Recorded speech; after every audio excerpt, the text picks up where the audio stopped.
Este hombre comenzó a tener la circulación de la sangre y comenzó a entender que había un universo con el cual estaba conectado y tenía contacto con un Dios que tenía interés en que nosotros le conociéramos. Porque la Biblia dice en Eclesiastés 3:11, Dios puso la eternidad en el corazón de ellos sin que alcance el hombre a entender la obra que ha hecho Dios desde el principio hasta el fin.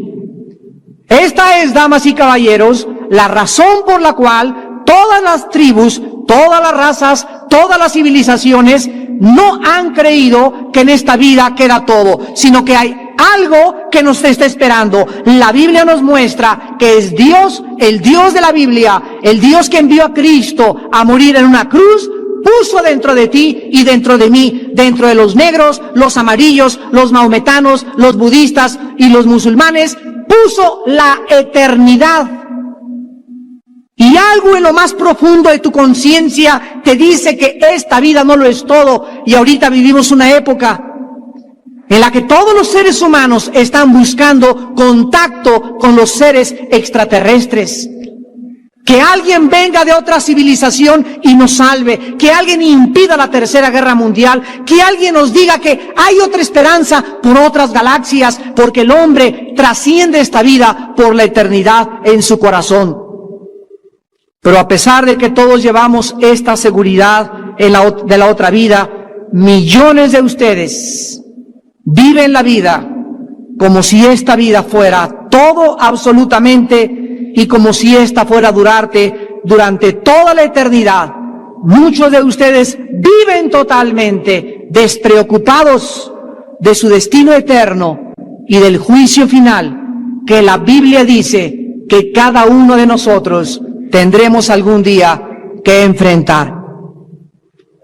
Vamos a comenzar en esta tarde describiendo a la luz de la Biblia qué es la vida. ¿De qué manera la Biblia describe qué cosa es la Biblia? Y la Biblia usa principalmente 3 ilustraciones para ilustrar la brevedad, lo corto que es la vida terrenal. Primera de Pedro 1, 24 y 25, Pedro escribió, porque toda la carne es como la hierba, toda la gloria del hombre como la flor de la hierba. La hierba se seca y la flor se cae, mas la palabra de Dios permanece para siempre. La Biblia nos dice que la vida es como una planta que sale y que florece al atardecer y en la tarde se seca. Así es tu vida y así es mi vida. Naciste y comienzas a crecer hasta alcanzar el máximo a los 33 años. De los 33 años de edad comienza el ser humano a decaer, a decaer, a decaer, a decaer. Regresamos otra vez a la niñez. A los viejitos se les tiene que ayudar como a los niños, darles de comer como a los niños. Nacimos de un punto, regresamos al mismo ciclo y alcanzaste la gloria, fuiste famoso, fuiste poderoso, fuiste bella, fuiste guapo. Todo absolutamente tiene que acabarse. Se tiene que podrir, se tiene que desgastar, se tiene que finiquitar, porque la Biblia nos muestra que la vida tiene una final y una corta duración. En el Salmo 39, del 5 al 6, dice la Biblia: he aquí diste a mis días término corto, mi edad es como nada delante de ti. Ciertamente es completa vanidad todo hombre que vive. Ciertamente como una sombra es el hombre. Ciertamente en vano se afana, amontona riquezas y no sabe quién la recogerá. La Biblia dice que cuando el ser humano crece y comienza la vida, le preocupa solo hacer dinero. Le preocupa alcanzar un puesto o un poder. Y comienza a meterle a la cuenta del banco y se enriquece y llega a través de muchos fraudes y de muchos engaños y de muchos robos a guardar su dinero y no sabe que al llegar a los 60, 65, 70, 80 años de edad, si no es capturado por la justicia humana, algún día le dará cuentas a Dios y todo aquello que él juntó, todo el nombre que se hizo, toda la reputación que trató de construir a su alrededor, ¿de qué le sirvió? Santiago 4, versículo 14, dice la Biblia que la vida es como el vapor. Es como la neblina que se aparece por un poco de tiempo y luego se desvanece. Muchos de ustedes tienen en esta tarde 50, 60, 65, 70 años de edad y han descubierto esta verdad.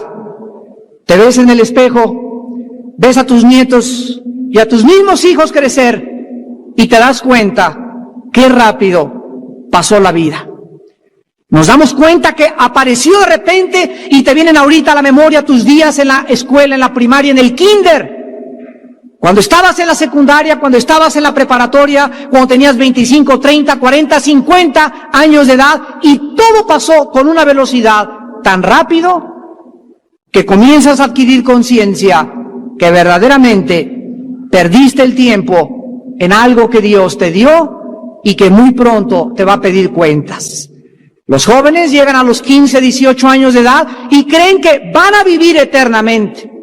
Cuando comienzan a fumar los jóvenes, cuando comienzan a ingerir alcohol, cuando comienzan a drogarse, cuando las muchachas se comienzan a acostar y a tener relaciones sexuales con cualquier muchacho, nunca se imaginan, nunca saben el peligro que tendrá y el futuro que les espera y la forma como marcarán sus vidas por muchos años porque no quisieron en su juventud acordarse de su Creador.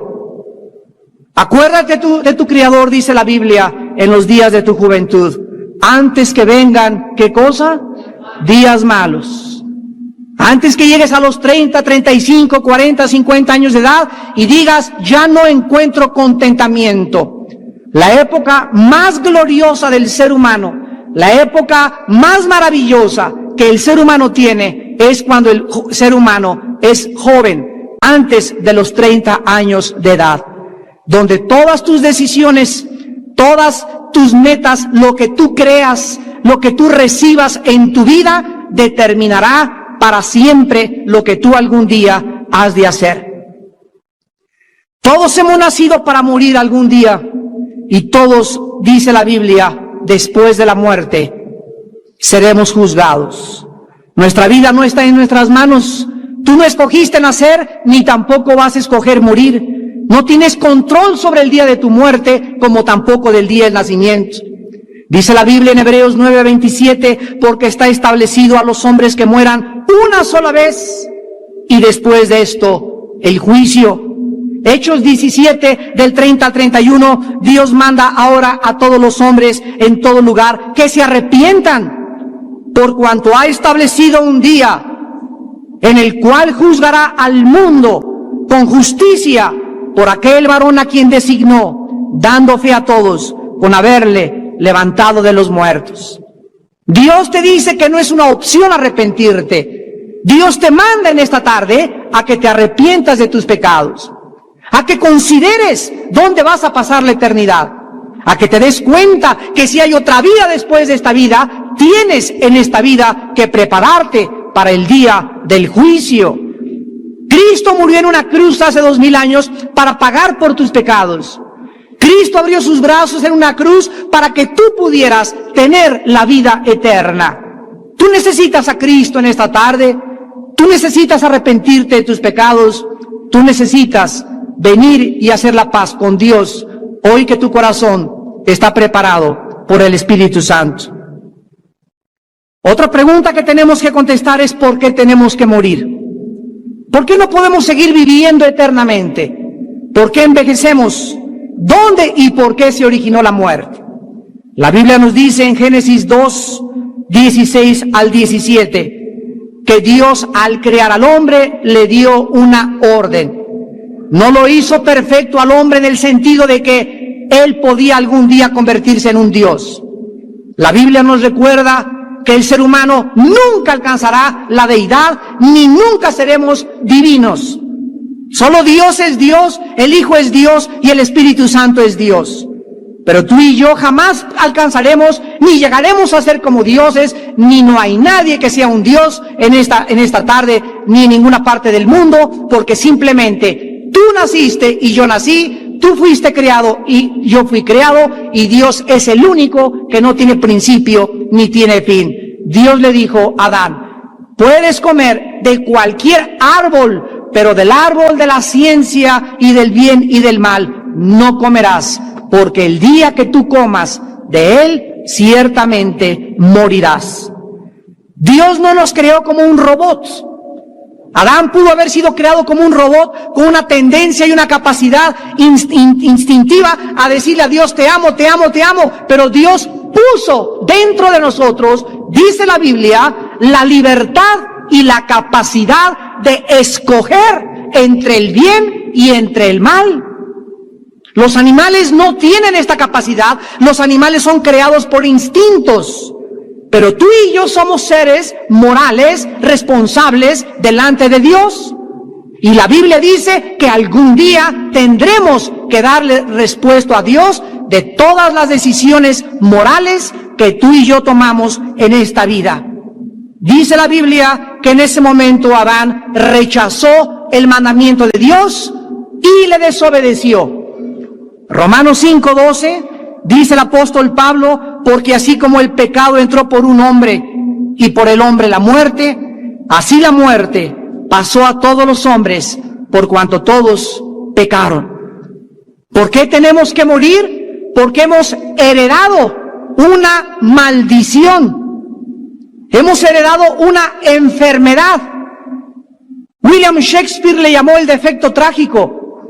Carlos Marx le decía que era la lucha de clases. Sigmund Freud lo atribuyó al medio ambiente. La Biblia dice que es el pecado. Aunque la gente lo quiera rebautizar, es el pecado, una maldición, una tendencia autodestructiva con la cual tú y yo nacimos. Y esta tendencia al pecado es lo que nos hace que algún día tengamos que morir. Es el pecado. Al entrar al universo de Dios, lo que comenzó e inició la descomposición, la putrefacción y lo que comprueba la primera y la segunda ley de las termodinámicas. Todo se echa a perder, todo se pudre, todo se descompone, todo se tiene que acabar. Los edificios se desgastan, el fierro se oxida, las plantas se marchitan y nosotros tenemos que morir. La Biblia le llama la ley del pecado y de la muerte. Ahora bien, cuando el ser humano se rebela contra Dios, el ser humano comienza a morir, pero la Biblia dice que hay 3 clases de muerte. Somos un espíritu, tenemos un alma y vivimos dentro de un cuerpo. Cuando el ser humano se rebela ante Dios, el ser humano, en primer lugar, muere espiritualmente hacia Dios. Dice Efesios 2:1, que estábamos muertos en delitos y en pecados. En otras palabras, tú y yo nacimos con un alma y con un espíritu, con un alma y con un cuerpo, pero el espíritu murió en el momento que Adán se rebeló contra Dios. Y el espíritu es la parte a través de la cual se comunica con el ser humano, Juan 4:24, porque Dios es espíritu. Y los que le adoran, es necesario que le adoren en espíritu. Entonces hemos muerto con el foco fundido. No tenemos capacidad para conocer a Dios. No hay justo ni aun uno. No hay quien busque, no hay quien entienda. No hay temor de Dios delante de ningún ser humano. Después el ser humano comenzó a morir, en segundo lugar, físicamente. El cuerpo de Adán comenzó a desgastarse. El envejecimiento es la muerte celular, clínicamente hablando, del ser humano. Y además el ser humano, en tercer lugar, muere eternamente, o sea, se separa eternamente de su Creador. Esta es la razón por la cual nosotros inventamos las religiones. ¿Qué cosas son las religiones? El esfuerzo y el intento del ser humano para poder encontrarse con Dios a través de 2 cosas, las buenas obras y los sacrificios. La Biblia nos revela que Caín inició la religión cuando se acercó a Dios y le ofreció algo que Dios no le había pedido, el resultado del sudor de sus propios esfuerzos. Pero viene la Biblia a través de Jesucristo y nos revela que la salvación no es a través de la religión. No se puede llegar al cielo a través de ninguna religión. Se llega al cielo a través de un hombre, y este hombre es Jesús de Nazaret. ¿Qué cosa te estoy tratando de decir? Que tú puedes ser católico e irte al infierno. Tú puedes ser protestante y condenarte eternamente. Tú puedes ser mormón y condenarte, puedes ser testigo de Jehová y condenarte, puedes ser bautista e irte al infierno. No es la organización a la que perteneces o la religión donde tú te encuentras la que te va a salvar. El que te salva es Jesucristo. Y esta es la razón por la cual hay tantas sectas y tantos programas de televisión, porque no se ponen de acuerdo. Unos dicen, los mormones son los que te salvan, la luz del mundo te salva, el católico te salva, fuera de Roma no hay salvación, los protestantes te salvan, porque toda esta gente no conoce la palabra de Dios. No son los hombres, ni los iluminados, ni los gurús los que nos salvan, es la sangre de Jesucristo. Dice Hebreos 9:22, sin derramamiento de sangre no hay remisión de pecados. El ser humano no conoce la Biblia. El ser humano está ciego ante la Biblia y entonces es engañado fácilmente por cualquier persona. El otro día estábamos platicando con un grupo de personas que no eran cristianas y le estaban diciendo a una señora, ¿ya vio usted lo que está pasando en la televisión? ¿Cuántas sectas hay? Cuídese, porque a lo mejor a usted la están engañando. Y la señora les contestó y le dijo, los que se deben de cuidar son ustedes, porque yo soy cristiana y conozco la Biblia, pero ustedes que no conocen la Biblia van a caer en cualquier momento en el poder de cualquier secta. Así que ustedes son los que se tienen que cuidar, no yo, porque yo conozco la palabra de Dios. Y muchos de ustedes van a ser engañados precisamente por eso, por no recibir a Cristo en sus vidas, por no tomar a Dios en serio y por no dedicar tiempo al estudio sistemático y metódico de la santa palabra de Dios. Y desde Adán hasta nuestros días, al morir, ¿a dónde van los seres humanos? En primer lugar, la Biblia nos muestra que de antes de Cristo y después de Cristo había dos lugares donde los seres humanos van a la hora de la muerte. Antes de Cristo, en el Antiguo Testamento hay una palabra que se llama en el hebreo Sheol, y que la traducción es el lugar de los muertos o de la sepultura. Antes de Cristo, todos desde Adán, los buenos y los malos, descendían al centro de la tierra, y ahí se encontraba lo que se llamaba el lugar de los muertos o el Sheol. El Señor Jesucristo, en Lucas 16, 19 al 31, nos cuenta una historia que no es una parábola, es una historia auténticamente y genuinamente verdadera y real. Y Cristo le dice a los discípulos, había un hombre rico y había un hombre pobre. El rico comía cabrito y vinos franceses y todo aquí, cochinita pibil y papazules, y el pobre hombre ahí, mendigo, estaba esperando que el rico le aventara las migajas de su mesa para poder saciarse y alimentarse, porque se moría de hambre. Aquí estaba el rico y aquí estaba el pobre en esta vida, y Jesucristo dijo, y vino la hora de la muerte. Los dos murieron, y entonces los ángeles bajaron y al mendigo se lo llevaron los ángeles a la presencia de Dios, y el rico bajó al Hades. La palabra Hades es la transliteración de la palabra hebrea Sheol. Entonces Jesucristo viene y nos revela lo que en el Antiguo Testamento nadie conocía, que ese lugar de los muertos, antes de que Él muriera, estaba dividido en dos partes. Y Jesucristo dijo que en una parte estaban los buenos, los justos, y se llamaba el paraíso o el seno de Abraham. Y en el otro lado estaba lo que se llama en el griego el Gena, que se tradujo infierno, donde había llamas, donde Cristo dice que los muertos estaban conscientes.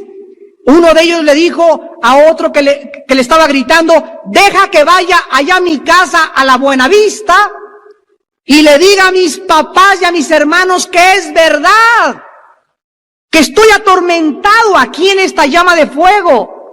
Ten misericordia de mí, Padre Abraham, y sácame de este tormento. Cristo nos revela que los muertos en el infierno se acuerdan lo que hicieron, sufren y tienen las ganas de arrepentirse, ahora sí, y de salir del infierno y contarle a sus familiares que vivan en esta vida una vida justa y piadosa, porque después de esta vida no hay más que dos lugares, el infierno o el cielo. Cuando Jesucristo murió en la cruz del Calvario, la Biblia dice en Hechos 2:27 que había una profecía que decía que el Santo de Dios no vería corrupción, ni su alma se quedaría en el Hades. En Mateo 12, versículo 40, Jesucristo profetizó: así como Jonás estuvo 3 días y 3 noches en el centro de la tierra, así es necesario que el Hijo del Hombre esté, ¿en dónde? En el centro de la tierra, en el Hades, 3 días y 3 noches. Y cuando Jesucristo estaba colgado en la cruz del Calvario, bajaron a las 6 de la tarde su cuerpo, lo enterraron en una tumba comprada por un hombre rico llamado José de Arimatea. Y mientras el cuerpo de Cristo estaba tendido, inerte, en la tumba, su espíritu, dice el apóstol Pedro, bajó y les predicó a los espíritus encarcelados. O sea, a los que se encontraban en el lado de los atormentados, en las prisiones de obscuridad. Y cuando Jesucristo regresa a los 3 días, y los apóstoles se acercan a la tumba y encuentran la piedra movida, y el sudario con el cual lo enterraron estaba doblado a los pies de Cristo, un ángel se aparece y le dice a 2 mujeres: ¿por qué buscáis entre los muertos aquel que vive por los siglos de los siglos? Jesucristo se había levantado de la tumba y había bajado del infierno después de que Él bajó cuando estuvo crucificado. Y cuando Jesucristo se levanta entre los muertos, la Biblia dice en Efesios 4, del 8 al 9, que se lleva con ellos a todos los santos que se encontraban en el lado del paraíso o en el seno de Abraham, para siempre a la presencia de su Padre, porque antes de Cristo ningún ser humano había subido al tercer cielo, porque su sangre no había hecho aún la expiación por nuestros pecados. Ahora que Él ya resucitó y que se encuentra a la diestra del Padre viviendo para interceder por nosotros, el Nuevo Testamento nos enseña que cuando un cristiano se muere, inmediatamente, si en esta noche te estrellas o el popo comienza a eruptar y te traga toda la lava, o te cae un terremoto, una lámpara en la cabeza, o chocas, o una bala, no importa como tú y yo muramos, la Biblia dice en Filipenses 1, 21 y 23, para mí el vivir es Cristo y el morir es ganancia. Teniendo deseo de partir y estar con Cristo, lo cual es muchísimo mejor. La Biblia dice, ¿quiénes van a estar con Él cuando mueran? Y el momento en que tú mueras, no importa cómo tú mueras, en segundos, ya sea que te ahogues, que te fusilen, que te electrocuten, que te caigas muerto por una bala o por cáncer o por sida, por lo que sea, en 30 segundos, tu espíritu y tu alma que están dentro de ti y dentro de mí, se van inmediatamente escoltados por ángeles a la presencia del lugar santísimo, a donde estarás con Cristo. Y dice la Biblia, solo los que vivieron para Cristo podrán estar en su presencia eternamente. Dice 2 Corintios 6, del 6 al 8, pero confiamos estar ausentes del cuerpo y presentes en el Señor.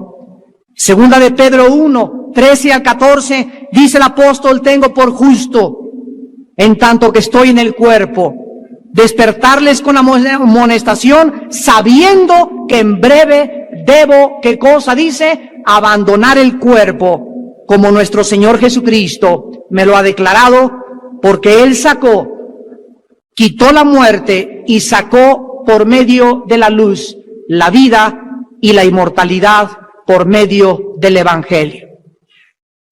El apóstol Pedro sabía que al morir abandonaría su cuerpo. El apóstol Pablo sabía que al morir abandonaría su cuerpo. Todos los santos y todos los cristianos le hemos perdido el miedo a la muerte, porque ahora sabemos que nos está esperando otra vida, y esta es la razón por la cual consagramos esta vida, la única que tenemos, para proclamar la historia de amor más grande jamás contada, y llamarles a ustedes al arrepentimiento para que dejen de vivir las vidas vanas, superfluas, lasciviosas, inmorales, deshonestas que están viviendo, porque hemos de ser juzgados los vivos y los muertos, y la Biblia te manda en esta tarde que te arrepientas y te prepares para encontrarte con tu Dios. Si no hubiera un juicio después de esta vida, vamos a divertirnos lo más que podamos. Si esta vida lo es todo, entonces ¿para qué somos honestos? ¿Para qué somos fieles a nuestra esposa? ¿Por qué no armamos una banda y asaltamos bancos? ¿Y por qué no tienes 10 esposas? ¿Y para qué vas a vivir una vida honesta? ¿Y por qué no engañas? ¿Y por qué no matas? ¿Por qué? Porque tu conciencia te dice que el pecado es la paga de la muerte. La paga de la muerte es el pecado, mas la vida eterna está en Cristo Jesús, Señor nuestro. Entonces resumimos que cuando morimos, el alma y el espíritu del creyente se van a la presencia de Dios, mientras que tu cuerpo lo entierran en los jardines del recuerdo, o te creman, o te incineran. No te preocupes lo que a tu cuerpo le pueda pasar. Cuando Jesucristo venga otra vez por nosotros, dice la primera carta a los Tesalonicenses, capítulo 4, versículo 13 en adelante, lo que sucederá con los cuerpos de aquellos que murieron en el Señor Jesucristo. Primera Tesalonicenses 4:13 dice el apóstol: queremos, hermanos, que ignoréis acerca de los que duermen. No queremos que ignoren, para que no se entristezcan como los otros que no tienen esperanza.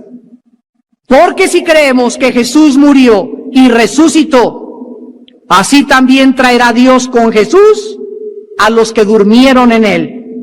Por lo cual les decimos esto en palabra del Señor, que nosotros que vivimos, que habremos quedado hasta la venida del Señor, no precederemos a los que durmieron.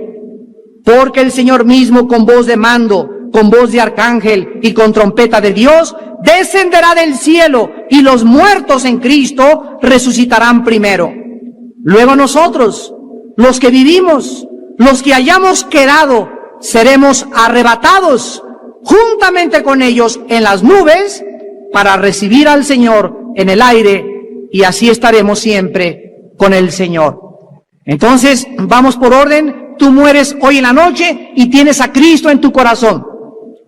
Te entierran, tu alma y tu espíritu se va con Él al cielo. Cuando Él venga, dice la Biblia que tu cuerpo va a resucitar. Y Él va a venir, ¿con qué cosa va a traer? Dice aquí este pasaje, que Dios traerá con Jesús a los que durmieron en Él. Traerá tu alma y tu espíritu, y en el aire te vas a encontrar con tu cuerpo y con tu alma, pero con un cuerpo totalmente glorificado, con las características del cuerpo que Jesucristo tuvo cuando resucitó. Dice en Filipenses capítulo 3, versículo 20 y 21, mas nuestra ciudadanía está en los cielos, de donde también esperamos al Salvador, al Señor Jesucristo.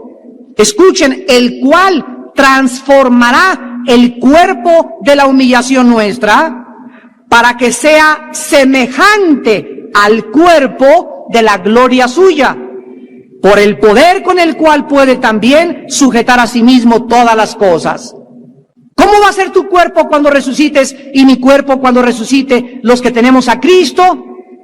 La Biblia dice que cuando Cristo resucitó, atravesó las paredes y le dijo a los discípulos, la paz sea con ustedes, y abrió sus manos y le dijo a Tomás, tócame y mete tu mano a mi costado, porque un espíritu no tiene carne ni huesos como yo tengo. Tomás caminó y se acercó al cuerpo de Cristo y le puso las manos en sus manos y metió su mano en su costado, y cuando Tomás estaba tocando a Cristo, estaba tocando algo sólido. Las manos de Tomás no atravesaron el cuerpo de Cristo, no era un espíritu nada más, era algo sólido, pero ese cuerpo sólido podía también desmaterializarse y podía atravesar las paredes y desaparecer y volar y hacerse humo totalmente. La Biblia dice que cuando Cristo resucitó, en segundo lugar, tampoco tenía sangre.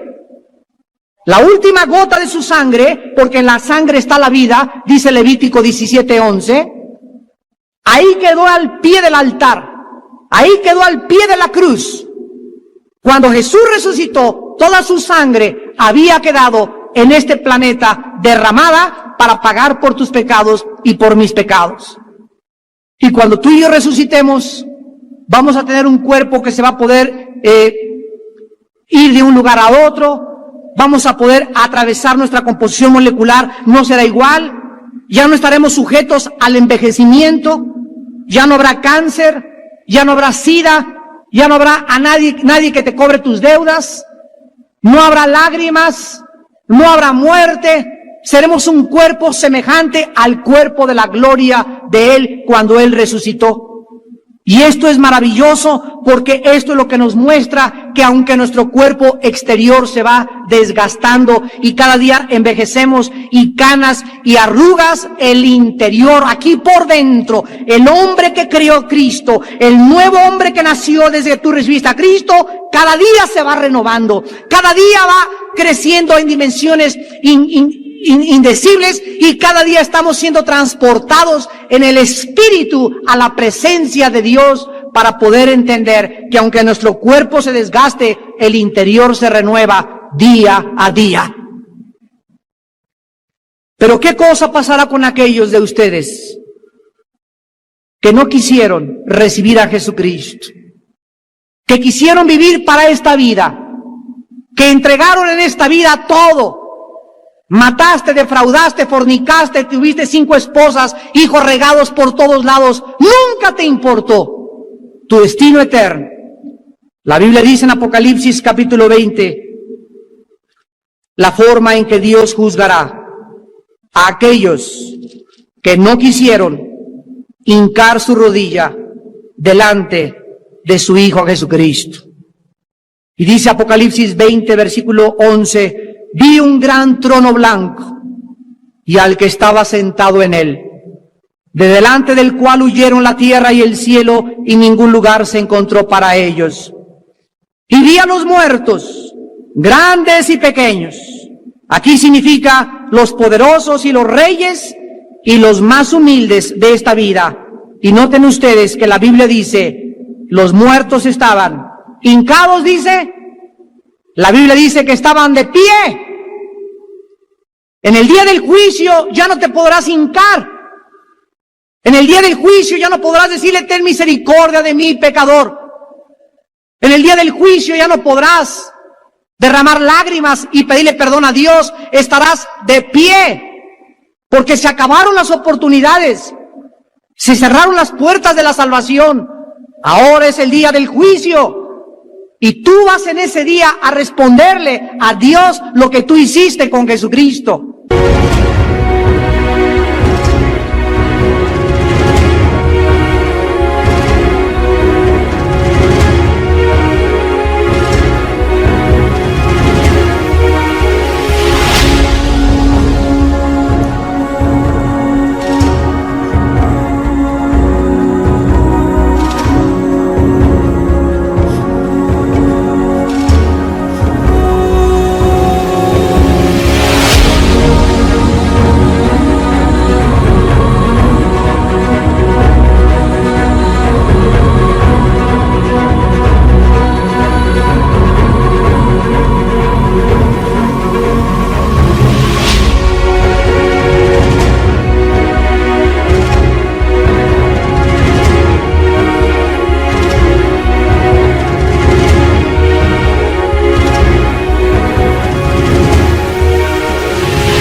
de pie para escuchar la sentencia final. Dice la Biblia, y entonces los libros fueron abiertos.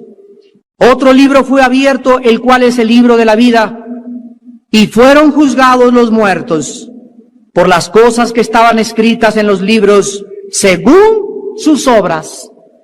Y el mar entregó los muertos que había en él, o sea, todos los que murieron ahogados saldrán del mar.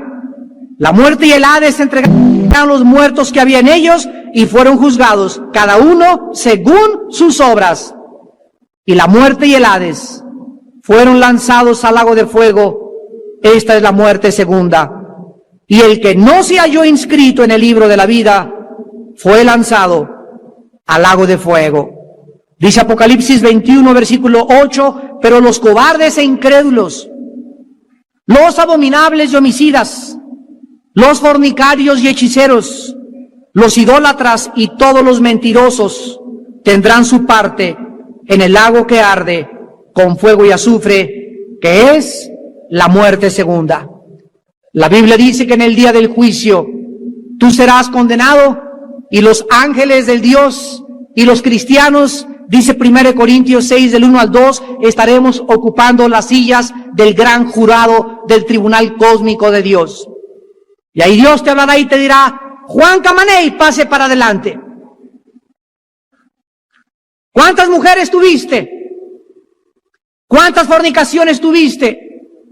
¿Cuántas veces te habló tu hijo, tu esposa, recibe a Cristo en tu corazón? Y tú te burlaste, te creías muy intelectual, te creías muy soberbio.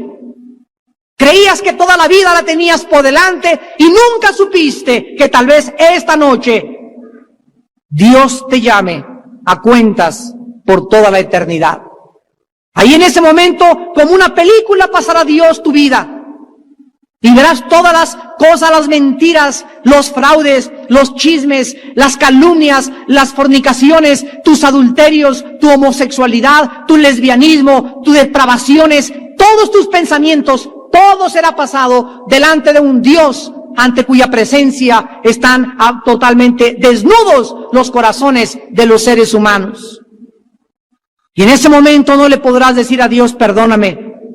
No le podrás decir a Dios, qué tonto fui. No le podrás decir a Dios nada porque ya no habrá una sola palabra que salga de tu boca. Tu conciencia en ese momento, dice Romanos 2 del 12 al 15, te dará testimonio de que eres culpable y como tal mereces el abandono total por toda la eternidad de Dios.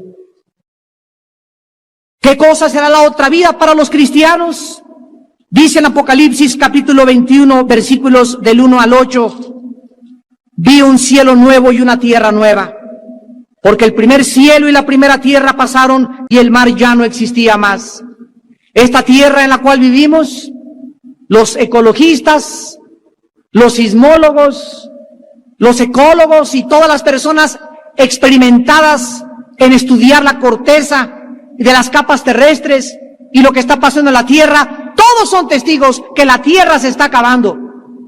Nunca ha habido los temblores que ha habido desde 1976 hasta 1997. Jamás en la historia de la humanidad se habían continuado con tanta intensidad los temblores. Los volcanes por todos lados están queriendo ya protestar y sacar todo hacia afuera. Las plantas se han muerto a nuestro alrededor, el agua casi está contaminada, el aire está contaminado, el mundo, como dice Isaías, capítulo 24, se ha enfermado. El mundo tambaleará como un ebrio, el mundo caerá y la tierra y sus habitantes serán pasados por el fuego y por el juicio de Dios. Pero la Biblia dice que Dios va a crear un nuevo planeta, unos nuevos cielos. No sabemos más que el sol no va a poder brillar como brilla ahorita, porque la luz de Cristo iluminará el universo entero. Y los cristianos, dice la Biblia, vamos a vivir aquí en esta tierra. Dice el Salmo 37, los justos heredarán la tierra. Y aquí viviremos en esta tierra y podremos tener el paraíso en el cual vivió Adán. Vamos a correr, dice, como las hierbas, y los ungidos de Jehová se gozarán y se alegrarán y gritarán con júbilo. viva Jehová y viva Jesucristo, porque de Sión saldrá la ley y de Jerusalén vendrá la palabra de Dios. Y seremos apacentados por Jesucristo, estaremos en persona con Él. Podremos dar a luz a nuestros hijos y va a haber reproducción sexual, lo dice Isaías 66, y ya no va a haber maldición porque las cosas primeras pasaron, he aquí todas son hechas nuevas. Esta es la esperanza que la Biblia nos da y el Espíritu Santo en esta noche nos da testimonio que estas palabras son fieles y verdaderas. Y dice el versículo 2 de Apocalipsis 21, yo Juan, vi la santa ciudad, la nueva Jerusalén, descender del cielo de Dios, dispuesta como una esposa ataviada para su marido. Y oí una gran voz del cielo que decía, he aquí el tabernáculo de Dios con los hombres. Él morará con ellos. Ellos serán su pueblo y Dios mismo estará con ellos como su Dios. Enjugará Dios toda lágrima de los ojos de ellos y ya no habrá muerte, ni habrá más llanto, ni clamor, ni dolor, porque las primeras cosas pasaron. Así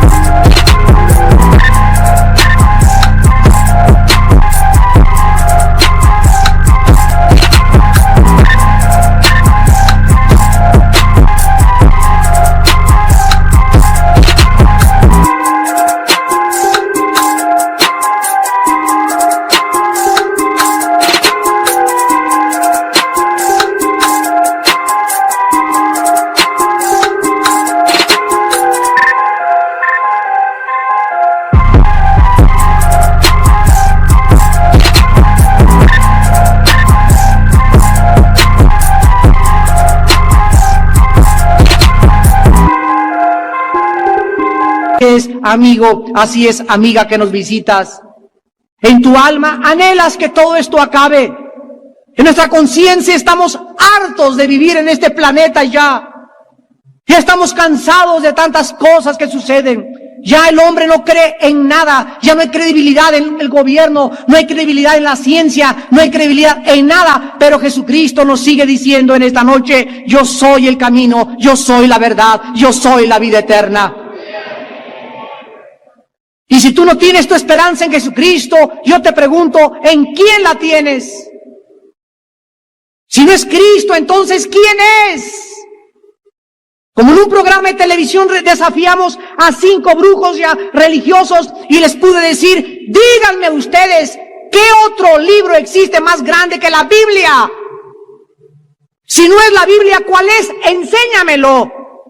Muéstrame algún otro libro que tenga las evidencias científicas, geológicas, arqueológicas, morales, psicológicas, históricas, geográficas de la santa palabra de Dios. La gente que critica la Biblia, la gente que ataca la Biblia, lo hace en la ignorancia. No saben lo que están diciendo porque no conocen la bendita palabra de Dios. Si no es la Biblia, entonces ¿cuál es? Enséñame. Ese libro que los presidentes, los reyes, los conquistadores lo han dicho. No hay libro más grande que la Biblia. El puro nombre Biblia significa el libro de los libros.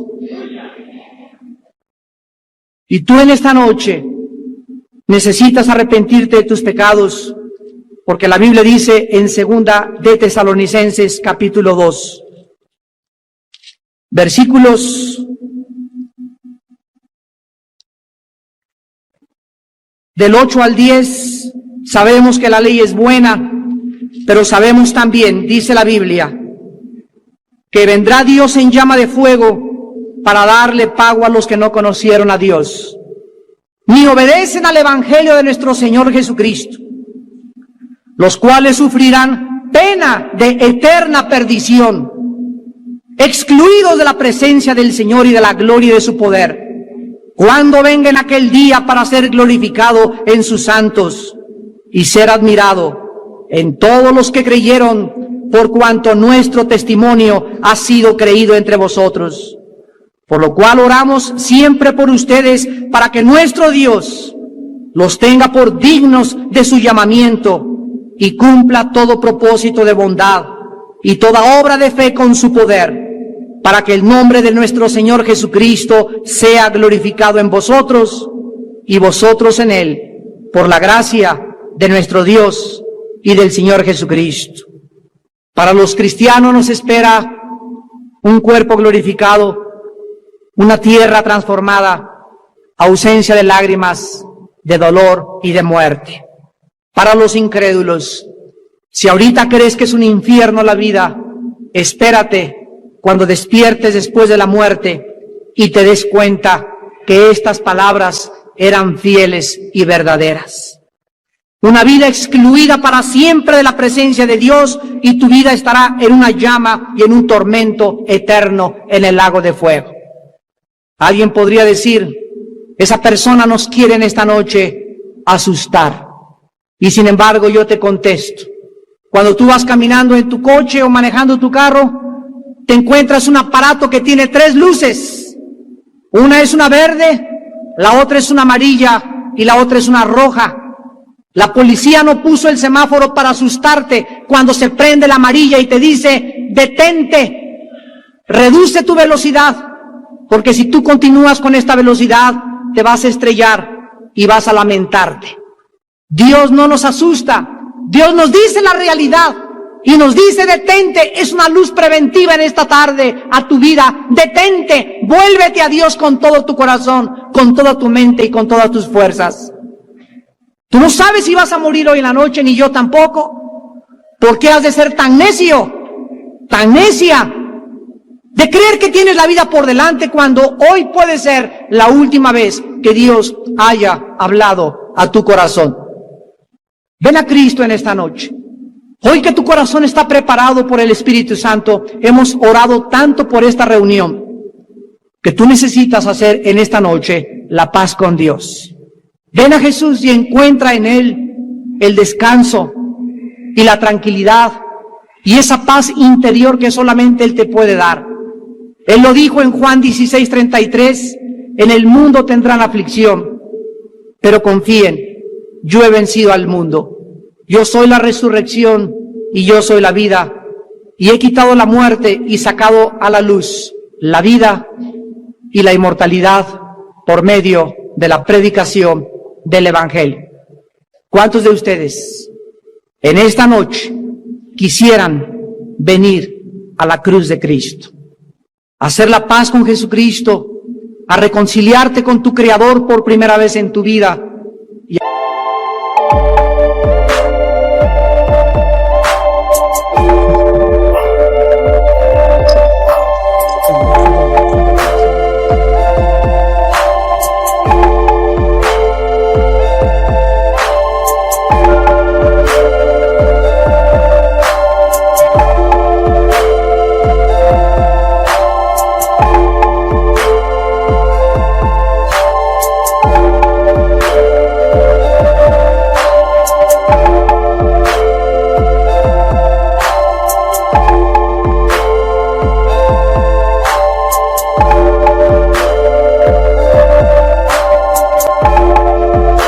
Prepararte para el día de tu muerte, para que le puedas contestar en aquel día: te doy gracias, Señor, por haber pagado por mis pecados en esa cruz y por haber muerto en mi lugar y haber hecho lo que yo nunca hubiera podido hacer.